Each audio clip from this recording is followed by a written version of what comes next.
Dans une métropole animée appelée Aurora, où les gratte-ciel touchaient les nuages et où la technologie avançait à grands pas, vivait un détective nommé Arthur.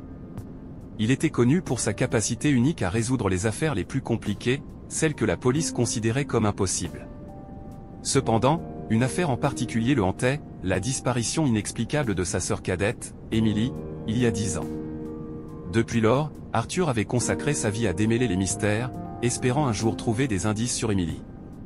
Tout commença un matin froid d'hiver, lorsqu'Arthur reçut une lettre anonyme. La lettre ne contenait qu'une énigme et une phrase qui lui donna des frissons dans le dos, « La vérité est plus proche que tu ne le penses ». Intrigué et perturbé, Arthur décida de suivre les indices de l'énigme, qui le menèrent à un vieux théâtre abandonné au centre de la ville. En explorant le théâtre, il trouva une pièce secrète pleine de documents sur des personnes disparues, y compris des informations sur Emily. Arthur découvrit que toutes les personnes disparues avaient quelque chose en commun, elles venaient toutes de familles influentes et possédaient des capacités exceptionnelles.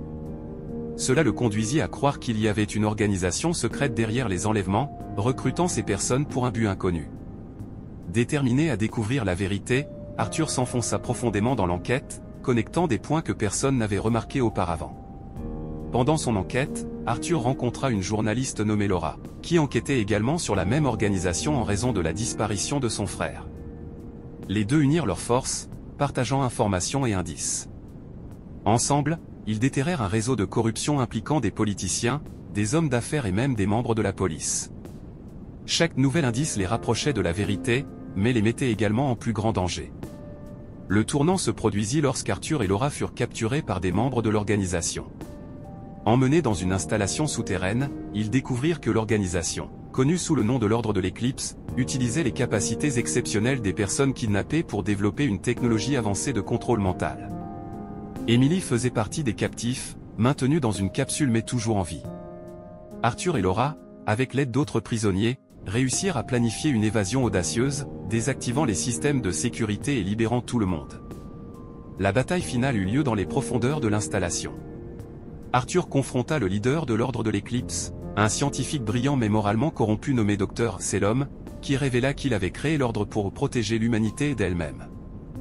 Dr. Selom croyait qu'en contrôlant les esprits des personnes les plus influentes, il pourrait prévenir les guerres et les crises mondiales.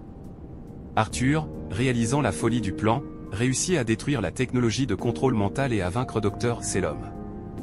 Après l'évasion, Arthur et Emily furent réunis, et tous les prisonniers furent secourus et réintégrés dans la société. La vérité sur l'Ordre de l'Éclipse fut exposée, entraînant des arrestations et des réformes politiques. Arthur et Laura, désormais partenaires et amis, continuèrent à travailler ensemble pour résoudre des mystères et combattre la corruption. Ayant enfin retrouvé Emily, Arthur sentit qu'un chapitre de sa vie était clos, mais sa passion pour résoudre des mystères et lutter pour la justice n'avait fait que se renforcer.